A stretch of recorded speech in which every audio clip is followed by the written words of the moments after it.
Good morning, Dubai. Welcome back to the Lovin Dubai show, where we go through all the trending stories that everyone in Dubai is talking about while you have been sleeping. The UAE has been testing out a moon rover that they are planning to land on the moon this year. That's incredible. And we'll also be talking about a lifestyle allowance for women. Now, a Dubai RJ is stirring up an interesting debate on social media. We'll be talking about the new announcement coming directly from the top, a first of its kind law in Dubai to regulate virtual assets. Now, UAE-based company Onboards goat Cristiano Ronaldo as a brand ambassador, and more on that as well. Yeah, that's a massive talk topic this morning. And also, founders launched the UAE's first sustainable and eco-friendly straw. That we're going to have them on the show later. But before we get into all of that, the internet has a big question. It's going viral. We want to know your thoughts, and I want to know your thoughts. I'm so confused about this one. You asked me this morning, and I'm just like, what? Why is that even a thing? Well, it's a head scratcher. So, are there more doors in the world, or are there more wheels? I thought of it in a much more deeper level, like doors to opportunities, but it's literally doors or wheels. You went there already. Doors to opportunities. Because I'm like, are there makes many no of those? sense. Okay, so what's your basic answer? I would think more doors than wheels. And why? But now I'm thinking more wheels than doors. Just because there's so many cars, but at the same time there's so many doors, and it's like I googled it, and it's like wheels are man-made, but then doors are something that even nature has. Doors to things. What? Apparently. We're talking about like a door to the. We're not talking about like what? Like what? doors. I don't know. Like what doors? Like it's been there since ancient times. Like just doors. Oh, Casey, I don't know. What do you think? I swear it's there in this article I'm reading. But I want to know what you think. I don't know. Like this one. Like I just don't get. Oh, what do you think? Okay. So first, obviously, thought doors, because then I'm like, okay, everyone has a car, but then a car has 4 doors. And then everyone has a house, but within a house, you've got like 5, 10, 15 doors. And then you have like schools have doors and buildings have doors, but then you go into wheels. Cars have wheels. But then if you add the cars and the homes and all the places, then there are more doors. You're right. Skateboards have wheels. Bikes have wheels. And my favorite comment on the internet this morning, actually, I hope I can still find it, is basically like Hot Wheels have been created since like 1968, and they sell like X number of Hot Wheels per minute. Therefore, there's like 3 billion Hot Wheels alone in the world or something. Wow, what is a Hot Wheel? It's like those little toys. Oh, those little toys. And all those toys have cars, and Lego has cars, but then also Lego has doors. This is insane. What is this debate even? It's like what came first, the chicken or the egg? That at least makes sense to me. So people are going team wheels or team doors. It seems to be wheels is kind of nudging into the winner. Guys, what do you think? Wheels or doors? Are you team wheels or team doors? I think I'm going to go with doors. Doors. What about you? The team. I'm also team doors. Team doors? But I feel like the internet's against us on this one. Even in a village with no wheels, there will be doors. There's and it's doors within doors within doors. Within doors within doors. This is insane. What is this? What is this? Moving on to more insane things. The UAE is launching a moon rover this year, and while the rest of us are chilling, the UAE is always innovating, always moving forward. And the Rashid rover, that is the name of the rover that's going to the moon, was tested in a remote area of the desert by the Emirates Lunar Mission Team in preparation for the first Arab mission to the moon's surface. So this is pretty huge. A lunar rover or moon rover is a space exploration vehicle designed to move across the surface of the moon. Now, the rover will study the lunar soil in an unexplored area during its mission, according to the Dubai Media Office, which just shared the update yesterday. Now, the video showed the 10 kg robot exploring the depths of the desert in a simulated moon-like environment. So the rover is called Rashid, and Rashid will be taken to space by Japanese lander Hakuta R, and the mission is expected to take off from Florida's Kennedy Space Center in October. So expect more headlines on that. It's another Arab mission, and this one is going to land on the moon. And Rashid, by the way, kind of cute. Oh, It's like you can nearly see the Pixar movie coming after the mission is successful. That is amazing. Dubai and the UAE with their robots, it's something else. Yeah. We love our robots. We really do. And just giving them cute faces and names and an identity. Well, I don't think they intended to give it a cute. I don't think it actually has like a cute face. Okay. It's just like it has a name, and then you see like this. It's like a 10 kg robot, and it's it's obviously got a lot of capabilities, but it's like going through the depths of the remote desert, and yeah, my mind immediately goes to Pixar. Does Rashid have wheels? He does. It looks they're kind of like no, they're not wheels. It's like a rotating arc thing. That is a wheel in a sense. I think. But you know what? Coming back That to is a wheel in a sense. But coming back to Someone that went debate, so deep on that question. I really did, like unnecessarily. But coming back to that question, it's like we are moving to flying cars, flying everything. So there's gonna be less of wheels eventually. The wheel. And does a steering wheel count? Yes. Oh my God! This is well, insane. no. Steering wheel doesn't count. Remove all those. Just the wheels. Okay, that's so interesting. But of course, big heights for the UAE once again. But this is an interesting debate followed by the wheels or doors that the internet is having right now, especially in Dubai. Now, a lifestyle allowance for women. Dubai RJ stirs up an interesting debate, and here's all the information on that. Now, an ace Dubai-based radio host for Big FM 106.2, Pavitra Menon, she shared some food for thought, which stirred up quite a conversation on social media. Now, the multi-talented presenter shared her 2 cents on how women, especially in Dubai, need to constantly spruce up their appearances to keep up with societal expectations. Now, expressing that women in media industry in particular should be granted a lifestyle allowance to help them represent the brand in a more conscientious manner. In her video, she could be heard saying, "We spend so much money, time and effort, salon services, buying new clothes, just so we can spruce up and keep up with society for the kind of work that we do, especially for women in media." Now, her notion of sorts attracted a string of reactions, mostly in her favor, mostly in the favor of the idea, and also, of course, arguing for the cause. One even said employees represent the face of their companies, hence investing in your employee is going to be beneficial for both, and also added, one such example of a company is Emirates. Of course, Emirates and what they do for the employees, which is the red bag, the red shoes, and particularly the red lipstick for all, it really makes the company stand out. So, of course, it calls into the question of like brand image and how employees are expected to represent the company and represent the brand, and how, of course, should employers invest in that, in kind of that vanity situation altogether? That's one question. So, if you're in a job that's in the public eye, should employers invest in it? However, what I found a little bit difficult and jarring with the title of this conversation is that it was a lifestyle allowance for women. Mm-hmm. And it came out obviously on, was it the day of or International Women's Day or the day after? On the occasion of, And I just think that the whole point of that day is to break the bias and to kind of move forward into more of an equal society. And how can we kind of try to be equal and expect to be equal if you're asking for kind of additional sums? And, we in a very small way, I guess, work in media. Yeah. And anything that we do is our choice. And also, I think we live in a city. We need to be very honest about the city that we live in, that there is a massive pressure.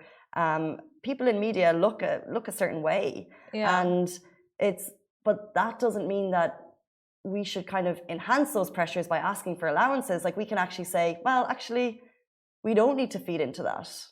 And if you're expecting allowances, I think it's like, okay, fine, if there needs to be an allowance for men and women, because it can be expensive, maybe, but actually at the very end of the scale, why do we not feed into that allowance and actually make a stand and say, well, maybe we can put the onus back and say, let's remove the pressure in a certain way, rather than, because if you get an allowance, then you're actually feeding into that. I completely get your point, but at the same time, all these jobs that not just media, but like, for example, when you're a brand ambassador for a certain company, when you have to represent, when you have to go and I don't know, like pitch sales, marketing, like so many job roles where you're required to look super presentable and you're required to go out there and just represent the company. It's like you have to But what dress is super appropriately. presentable and what is dressing appropriately? Like if we buy like a basic shirt, if we brush our hair, which now I'm realizing my hair is probably not that well brushed, but like you brush your hair, you go out and look super presentable. Like there is in media here in the UAE, it's at another level, right? It's like exactly. we have to be honest. Like people, people get work done. People's lips look a certain way, their cheeks look a certain way. Like, and that's kind of what it's turning towards, rather than just brush your hair, stick on some deodorant, put on a shirt. I mean, yeah, of course. Like you do, each person, individual can take it to their person, like take it to another level, of course, like depending on what they want. But this is, I mean, we would think in just terms of the basic like grooming allowance, I guess. But then, does everyone get one? Like, how are we to say, or if there was an allowance, like, how is an employer to then say, your job for you need to be presentable, but you don't? You know what I mean? And like, we're kind of all public facing in a way. Like, we sit here in front of a camera. However, our sales team, they go out and meet people, or everyone in our office, actually, because we have people coming to the office, everyone is public facing. So therefore, everyone gets a grooming allowance. And then therefore, does everyone have to look a certain way? And then what if I have an allowance, but I don't want it? What if I don't want to put it towards that? I'm saying that could be a response from certain people in the company. Or the company can obviously arrange for these kind of services and them come into the office. But I mean, I get your whole point on like the marketing, sales, everyone has to go out and meet people. But then if in particular, okay, so this question was addressed to people in the media. Now, I completely understand your point on like why just women. It can be directed to both, men and women in the media industry who have to face cameras, who have obligations, public obligations and public appearances where they have to look a certain way. I would think that services for them should be something that's even considered. Yeah, and like you said, it's a really interesting question because there was a very, very mixed response on it, and therefore we'd love your thoughts. And the response went both ways. The response here, Katie Jensen Media, she said, as a woman in media, she finds them disheartening. Like people can choose to look a certain way, but it could have an impact on young women if we are expected to look a certain way. Yeah. Because you don't want those expectations. But then obviously there was a lot of comments supporting it as well. So yeah, it's a massive mixed debate. It's the first time I've heard it. It's the first time I've heard the suggestion. Although, on a personal basis, I'll take it on house. Should we jump on to the next story? Dubai's ruler announces a first of its kind law to regulate virtual assets in Dubai. So we're talking crypto assets, Bitcoin, NFTs, all of the things Simran and I love to talk about. In a move by His Highness Sheikh Mohammed bin Rashid Al Maktoum, Vice President and Prime Minister of the UAE and ruler of Dubai, the Virtual Assets Regulatory Authority has been launched to regulate all virtual assets. Now, the new authority launched under the Dubai World Trade Center Authority will cooperate with all related entities to ensure maximum transparency and security for investors. It will oversee the regulation, licensing, and governance of virtual assets, non-fungible tokens, which is NFTs, and cryptocurrencies. It will also safeguard the personal data of users and monitor digital transactions. So it's basically just transparency across the board. The authority will be responsible for organizing, issuing, and trading of virtual assets and virtual tokens. They'll also be responsible for organizing and authorizing virtual asset service providers to ensure the highest standards of protection for your personal data, and also organizing the operation of VA platforms and portfolios and monitoring transactions and preventing VA price manipulation. And if you want more on that, it was all released by Dubai Media Office yesterday.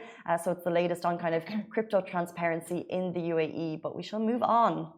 Yes, we shall move on, but that is so interesting for our crypto assets.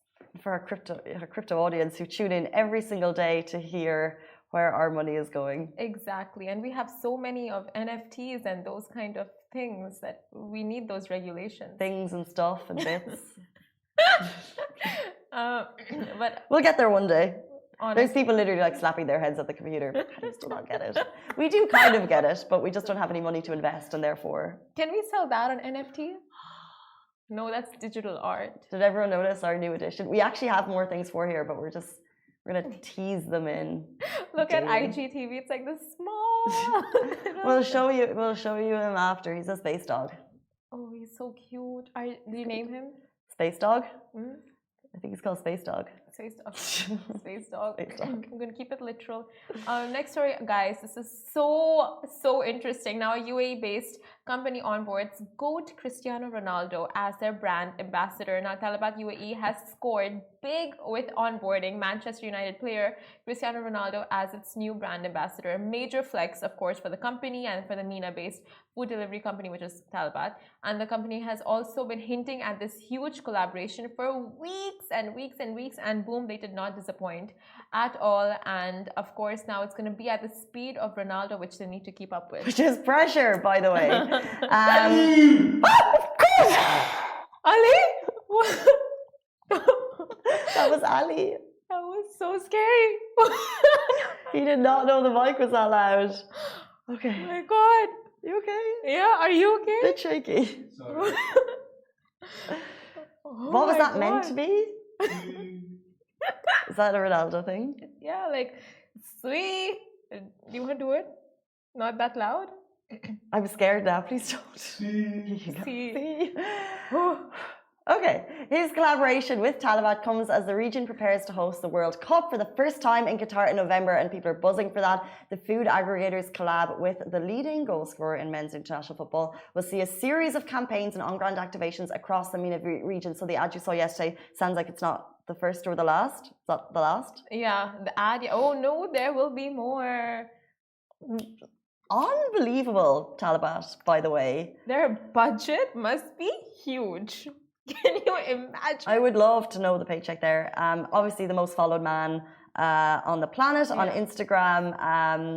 Arguably one of the greatest footballers of our time.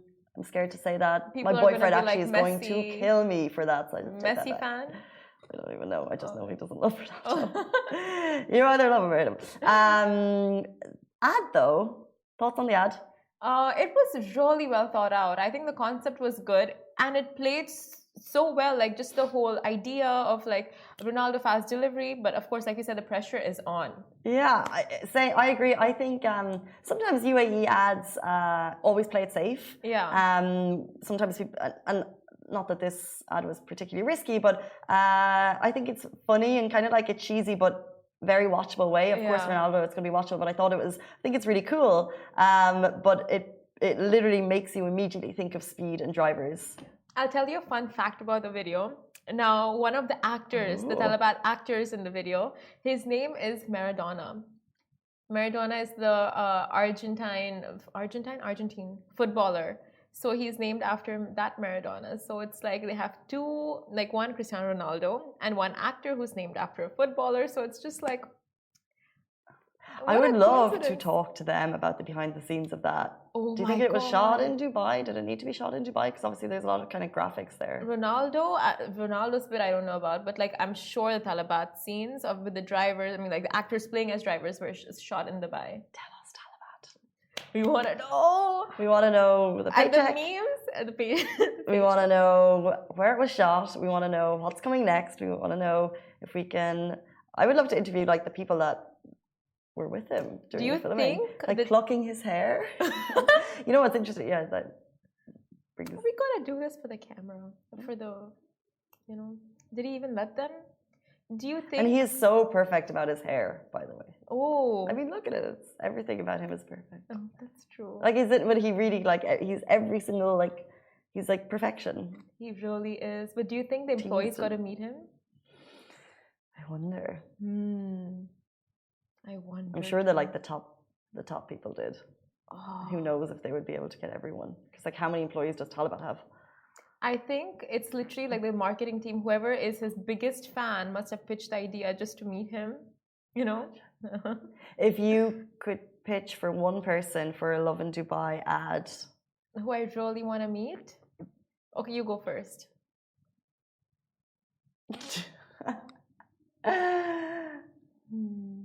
Dead or alive? Either.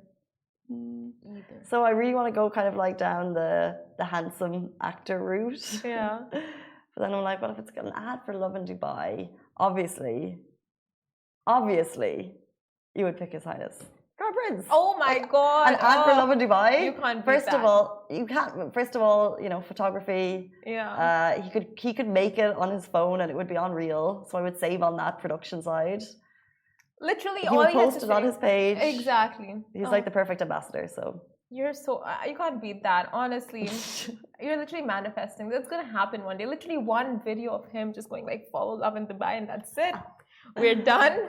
We can just pack our bags. we can pack our bags and go home. Holiday for a month, and we don't have to do anything. Our followers will hit through the roof. Are you gonna go? Where? Do you have someone? What? Oh, am I gonna go next and suggest? No, now I don't want to. I was gonna say Michael Jackson, but no. Probably one of the celebrities that you've never met, but you have.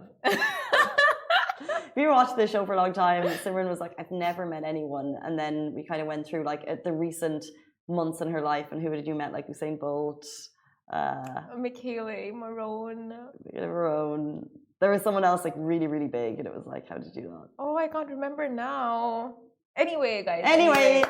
Guys, stay tuned after the break. We'll be joined by the founders who've launched the UAE's first sustainable and eco-friendly straw. We're going to have Darmish and Barker on the show right after this short break. Welcome back to the Lovin Dubai show. We are now joined by the founders who launched the UAE's first sustainable and eco-friendly straws, Darmish and CEO and founder Barka Barani, and the founder and co-founder. Oh, yep. Welcome guys to the show. Thank you. We want to talk today a lot about living sustainably and the little things that we can do to get there. But first of all, can I have a little bit of background about you guys, who you are, what you do, how you found yourselves in this industry? Okay, so basically we have been in Dubai for more than 12 years for me, and over a decade. We have been in some traditional trading business, and then we came across these products like during the lockdown. Just like everybody else, we were ordering more and more takeaways. Mm-hmm. And then we came across these plastic cutleries, plastic straws and other things, and then we got that idea that there has to be some replacement, some better replacement for this. We don't want to use and go with these low quality plastic things which are in any case harmful. So you just noticed that there was a lot of plastic, have you been living sustainably for a long time? Because I think it's a decision we all have to make at a certain point, and it's like, when, especially living in Dubai, it's harder. So do you personally live sustainably, and when did you decide to do that? So for me, I've been practicing since a couple of years now. And, the more I get into this field, I feel like going back to the basics. Back when we were small, there was hardly any plastic used. So I believe that was the way out, and with the amount of humongous plastic being reintroduced again after COVID is huge. It's just adding on with the amount of masks and the tests that we do, and everything is just plastic. So that's where we feel that the need is, it's an urgent need. Single-use plastic has become a culture now, and to get away with it is impossible. But we can at least find alternative solutions. That's how EcoZoe was born. And that's what we're going to talk about today, the alternative solutions that EcoZone have made. What do you think the general population, you can generalize, what do you think is like the biggest kind of mistake that we are making with plastic and plastic on a daily basis? So I believe even the small steps, like example, if instead of a plastic bottle, like the recent initiative by the government, so if we have refill, by the way. it is amazing. You can get water across the city for free and bring our refillable water bottles. So that those small changes will have a huge impact. So just a small, just refuse a straw when you go to a restaurant, or ask them for a sustainable option. So the more awareness we create all around us, that's when it will compel the HoReCa industry also, or the entire industry, the food industry, to bring up, it has to be a collective effort. Yeah. And the thing is particularly for a place like Dubai, where everyone is very much used to all the disposables, like the plastic bottles, or it could be cutlery or straws. It's plastic is everywhere here. It's like part of our lifestyle, we can say. Yeah. So there, and Another thing is about the availability and cost factor also. So nobody really cares about it. Nobody really bothers about it unless until they are conscious on to getting into the sustainability. So that is the reason. Like nowadays, all like people, everyone is using the same old available things. But the moment they start realizing it, they would like to let's start looking for the alternatives, and that's our goal. That's what we are trying to do. If there is an awareness, people can know that okay, they have other better alternatives than the plastic, then they would try to find it out and switch it over. I love it. Like, it's amazing what you guys are doing. It's all about awareness, and it can start now. Exactly. Like, this is the thing, because it's little habitual changes that we should be making. Absolutely. And that's what EcoZone technically is. You're showing that to us. Yes. Give us a background of what you guys do. For in general, no, for this EcoZone. EcoZone, yeah. So for EcoZone, what we have done is like we have identified the most used plastic products, like disposable or single-use plastics.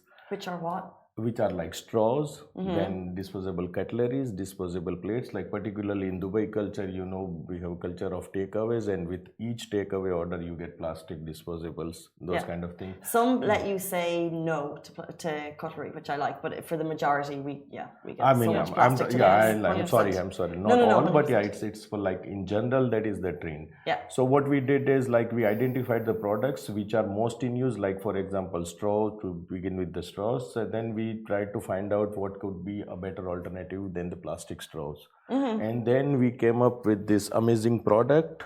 These are the straws, but these are 100% edible. And we have flavors also. Yeah, it is available in have your 6 own flavors. flavor. So Strawberry, mint, chocolate, vanilla. Hold coffee, on. Chocolate. Let's take them all out. We'll see what we're going to tuck Strawberry, into today. Yeah. I love this on the show. Sometimes I just have to eat things. Lime pinch. Yeah. Choco lust. Yeah. Strawberry rose. Mint blast. Mint blast. Yummy. So when I first heard straws sustainable, I assumed they were just sustainable straws, not edible. Yeah. So how did the idea for edible straws come about? And shall we all have one? I'm going to have a chocolate one. Yeah, please. I'm off chocolate. You can try any other. You We can have try more. just anyone. Yeah. No problem, please. Try to less chocolate. Yeah. So the thing is like there are few other alternatives also in the market, like paper straws is there, then the bamboo straws and steel straws which are reusable, etc. But the idea was to go for something edible.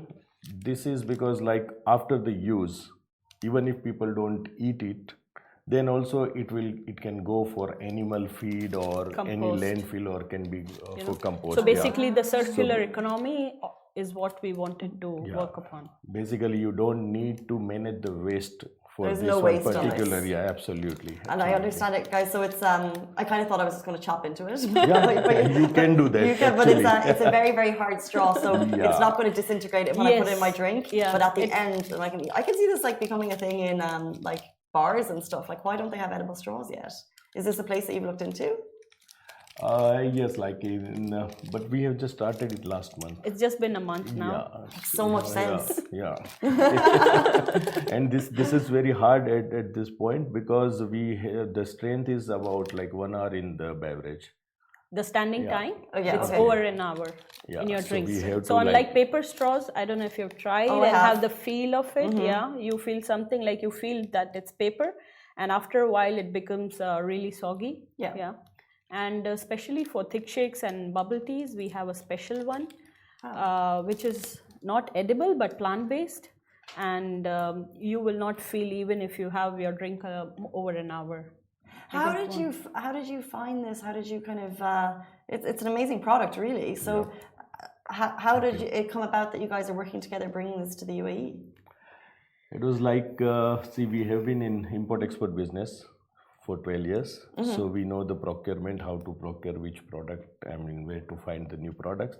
So we identified these products, and our entire range is from 6 different countries. It is not from one place.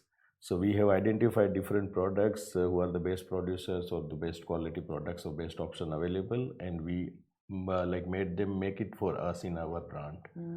So you've done all the branding for this yourself? Yes, this is our own brand, and everything is produced under our brand. Plus, all of the products are FDA approved. Yeah. So we have all the certifications possible. So what we're hoping for is start with the UAE, Yeah. local homegrown brand, which we love, Yes. Yeah. and then beyond. Absolutely. And we'll go Absolutely. global. Absolutely. Yeah. And That's what the else plan. have you brought Yeah. here? Yeah. So this is something, you see this glass, but this is not plastic. Yeah, interesting. That's amazing. Yeah. I have seen things like this before, but it's so incredible. Yeah. So this is something. So it has like, a look and feel of plastic, but it's actually not plastic. Again, the same thing even for this cutlery. They are like plastic. I mean, your look and feel is plastic, but these are 100% plant-based. You know what's funny? I thought when you brought this in that this was going to be this is what we shouldn't be using, this is what we should be using. This is actually this is the not plastic. Yeah, I mean, so in sometimes people don't want to just switch over from plastic. So for them, this is the look and feel of plastic, but it is 100%. It is Plant-based. again plant-based plus it is compostable. Yeah. Completely. And then this is the range of our wooden cutlery. So we have with colors, prints, planes, everything. Yeah. How are you going to? So you initially said the problem is too much plastic, especially in takeaways because we're a takeaway city. So how are you going to target the takeaways? Because that seems like one of the biggest problems. Like, are you talking to the Talabat, maybe watching the show because we talked about the Ronaldo? Are you talking to the Talabats? Are you talking to the Deliveroos? Yeah, not exactly to Talabat. We haven't started talking to them yet, but we are already in discussion with other restaurants, Horeca Industries, and delivery people also. We have a full range of plant-based packings for the takeaways, be it for the burger box or the full entire meal the entire packaging solution. entire packaging, like with a meal box with 8 compartments up to like starting from 2 compartment up to 8 compartment meal box. So anything like for the Anything big and everything, boxes or the related to. plates or bowls or even the cups, these days or like since long time in every office the plastic cups are in use near the water dispenser. But for that also we have plant-based cups. Even for paper, they have a lining of plastic. Even the Really? paper cups, Is there any, by the way, is there any brand that's already doing this really well that you would like to kind of be like, that's what people should be following? Like, do you see one delivery company that's actually kind of already doing good things? There are a couple of them, but it's not the entire range. It's not the entire range, and you guys have the entire range. We have the entire range. That's it is the like USP. some other people are there who are doing it just like trading. They're bringing in the product and then doing the trading like a normal trading, like few of the products with one supplier, few of the products with other supplier. But what we have decided and what we have done is we have made a complete range of products. So already around 50 SKUs, like 50 products are already on the ground and another 50 on the way. So our range would be 100 plus. So anyone, like even if suppose a school decides that we don't want to use plastic for our children, then they will have a full range. Office decides that okay, we don't want any plastic disposables or any products in our office, we can provide them a full range in one shot. They don't need to go out and look for other products. Gotcha. Yeah. Amazing. And it's not just about the product, it's about the passion with what we want to proceed. And we are raising awareness with different workshops. We were at the expo for the vegan market. Then again, we have it this month. So we are trying to bring in the awareness, which is very important. Products. Yeah. Guys, it's so interesting because like we said, there's schools you could tackle, there's offices, there's obviously food delivery businesses. If you're interested in terms of moving your products to sustainable ones, get in touch. How can we find you? Yeah, it is www.ecozoe.eco. And all our social handles, ecozoe.eco. Amazing. Guys, the founders of EcoZone, thank you so much for joining us. We're very, very grateful, and I've had a little bit of a taste, and it's delicious. And just one more thing regarding the edibles. We have the entire range also in edibles, starting from cutleries to bowls to plates, chopsticks, ice cream sticks, and much, much more. For example, these are the spoons and forks, but in the same way we have they're edible. Yeah, all edible and available in 10 different flavors. Yeah, I can see especially kids, but also just the drinks industry in terms of having individual straws. It literally sounds like a no-brainer instead of the soggy straw that we're trying to push at the moment. Yes. And guys, these are like cold spoons. Cold spoons? Yeah. That's a cold spoon. So Cannot be used not in for very the hot hot water. things, but at least for Gotcha. all the salad and everything. Like, yeah, that's what we call it, the cold spoon. So it's easy to understand. I was like, it took me a second, and now I got it. We call it cold cups and cold spoons. Yeah. Guys, I appreciate it, and I appreciate your passion, and I really appreciate what you're trying to do. So good luck. Thank And good luck on your journey, guys. That is it for us on the Lovin Dubai show. We're back with you every single weekday morning. See you tomorrow. We're nearly at the weekend, but it's not. Bye. Thank you. Bye. Thanks.